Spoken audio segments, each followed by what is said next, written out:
After nearly 5 years away, the Chestnut Man finally returns with Season 2, titled Hide and Seek, and the Netflix Danish thriller somehow becomes even darker, colder, and more psychologically disturbing than before. The first season already built a reputation as one of Netflix's strongest Nordic noir crime dramas, mixing brutal murders, emotional trauma, and slow-burning suspense. Season 2 keeps all of that atmosphere but shifts the horror into something more personal and terrifying: stalking, obsession, broken families, and psychological manipulation. This time, the story begins when a 41-year-old woman suddenly disappears. At first, it looks like another missing persons case. But when investigators begin tracing her digital activity, they uncover something horrifying. Someone has been stalking her for months. Not just watching her, controlling her. The stalker sends creepy videos, photos, and messages tied to a disturbing children's rhyme connected to a twisted game of hide and seek. Then the woman is eventually found murdered, and the investigation suddenly becomes much bigger.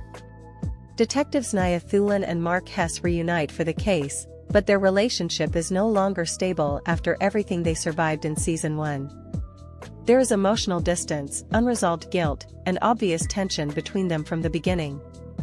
However, despite their damaged partnership, they still work brilliantly together as investigators. One of the smartest parts of Season 2 is how it slowly reveals the killer's pattern. Nearly all the victims are connected through brutal divorces, toxic custody battles, emotional abuse, and collapsing family relationships. The killer is not choosing random people. The murders are deeply personal and psychologically motivated. The season constantly asks an uncomfortable question: how much emotional destruction can people hide behind normal-looking lives? As the investigation continues, the murders become increasingly disturbing. Victims are psychologically tortured before death, almost like the killer wants them to experience fear and helplessness long before the actual murder happens. That is what makes this season feel different from traditional serial killer thrillers. The violence is not just physical. It is emotional manipulation. Visually, the season is stunning. Copenhagen once again feels cold, empty, and haunted. The gray skies, dark apartments, empty streets, and claustrophobic interiors create an atmosphere where every scene feels emotionally heavy. Even silence becomes unsettling. One major emotional storyline involves the murder of teenager Emma Holst, whose unsolved death from years earlier becomes central to the new killings. The investigation slowly reveals hidden connections between Emma's case and the present-day murders, showing that the killer's obsession stretches back much further than anyone realized. The deeper Thulin and Hess go into the case, the more unstable things become. Several suspects appear guilty at different points, and the show constantly manipulates viewers into questioning who can actually be trusted. One of the strongest things about the Chestnut Man is that it rarely gives easy answers. Every character feels emotionally damaged in some way. Then comes the final stretch of episodes where everything starts collapsing. The detectives finally uncover the real killer's motive, and it completely changes how viewers see the entire season. The murders were never simply revenge killings.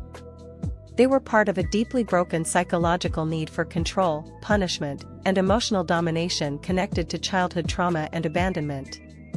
The killer essentially recreates emotional pain through the hide-and-seek game itself. Victims are forced into paranoia and fear before death, mirroring the psychological torment the killer experienced earlier in life. The ending becomes incredibly tense when Thulin and Hess race to stop another murder tied directly to the nursery rhyme pattern. The final confrontation is not huge or action-heavy like Hollywood thrillers. Instead, it is cold, quiet, and emotionally exhausting, which actually makes it far more disturbing. One of the most powerful parts of the finale is that there is no clean happy ending. The killer is stopped, but emotionally, nobody truly wins. The survivors remain damaged. The detectives remain emotionally fractured. And the trauma continues even after the case ends. The final scenes between Hess and Thulin are especially important. There is no dramatic romance, no big emotional confession, and no perfect resolution between them. Instead, the show leaves them as two emotionally broken people who survived another nightmare together but still do not fully understand themselves or each other anymore. That realistic emotional emptiness is exactly what makes the ending work so well.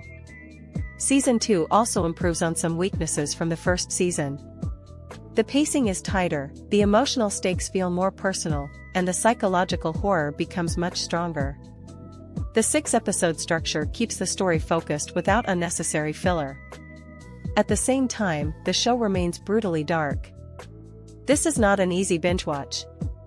The themes of stalking, abuse, broken relationships, and emotional trauma make parts of the season genuinely uncomfortable.